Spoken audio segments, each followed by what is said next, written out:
some interesting items out of New York. The Attorney General, Letitia James, is urging the Trump administration to extend to Jamaicans temporary protected status in light of the destruction wrought by Hurricane Melissa. The New York Attorney General is arguing that precedence has been set for the status to be awarded to Jamaicans on the basis of the devastation caused by Melissa. She's pointing to countries such as Haiti, Honduras, Nicaragua, and Nepal as examples. She says forcing Jamaicans in the U.S. to return to a devastated island would be dangerous and cruel. She says the move would help people safe while the island rebuilds. And while Ms. James may have an argument, I don't think she's the one to really make the argument to the Trump administration. Why do I say that? The relationship between the New York Attorney General and the Trump administration is toxic. Literally, she hates Trump and Trump hates her. And I don't see him doing anything to make her look in any way positive. So I frankly don't think she's the one to carry that message at all. Yeah? Well, the Congresswoman, Yvette Clarke, who is of Jamaican parentage, she says she has organized 43 of her congressional colleagues to send a similar request to the Department of Homeland Security. She thanked Attorney General James for her leadership on the matter, which she described as a humanitarian act. The Congresswoman says to do otherwise would make what is already a difficult situation even more painful for Jamaicans. Yeah? So I think this is better as a route to go. The congressional support from people like Yvette Clarke and others instead of Letitia James. Not that I disagree with Letitia. I'm just saying the politics of it, and we know how vindictive Donald Trump is. Several Caribbean leaders and technocrats from a number of regional and international institutions were on the ground in Jamaica getting a first-hand eyewitness underground experience of the severity of the devastation wrought on Jamaica by Melissa.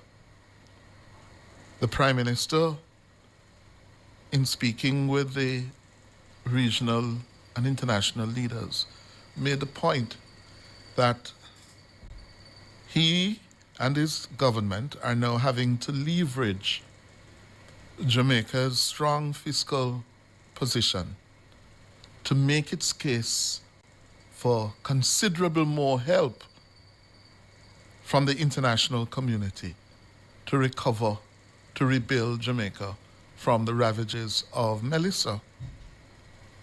And what he's essentially saying is that we have been managing our affairs better, fiscally, socially, and here we are. All of that work that we have been doing for the last, 10, 15 years, a significant chunk of that has just been blown away, figuratively and practically blown away by the winds of Melissa. Here's what the Prime Minister said. It is our intention to mobilize regional and international support to make the work of rebuilding lighter. And this is for good reason, because Jamaica can be the example of a country hit by a disaster of this magnitude, but recovers. So we can be the example of resilience. One of the reasons we are able to galvanize the multilateral community, it is because of the sacrifice and great effort that we as a people have collectively made in ensuring that we have fiscal discipline rooted in our political culture, in our economics, and in our civic and social affairs. In other words, we have been taking care of the public purse to the point where Jamaica was one of the leading lights of fiscal management and prudence over the last decade. And here we are now, not able to absorb a $1 trillion hit in 15 hours. And we need help. What was good, though, is that the heads of several regional governments, including Barbados, Guyana, Antigua and Barbuda, were here on the ground to see for themselves what we have had to absorb and are absorbing. And as Prime Minister Motley of Barbados said, today is Jamaica, tomorrow it could be Barbados. Yes?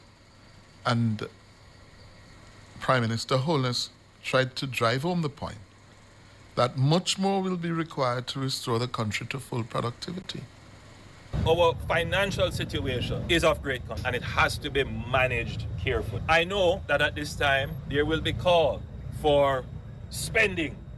There will be even temptation for profligacy. But I assure you that my administration, yes, we will spend to relieve human suffering, but every dollar that is spent will be accounted for, but not just from an accounting point of view, meaning adding up the dollars spent, but it will be accounted for from an efficiency point of view, which is really the greater accountability, that every dollar spent, every aid given, every commitment made will be used in a way that quickly advances the recovery, but at the end of it, makes Jamaica stronger.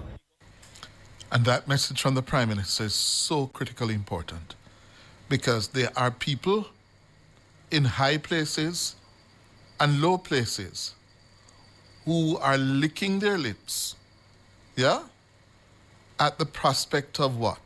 Billions of dollars coming in, yeah? We have to eat our food without working for the food.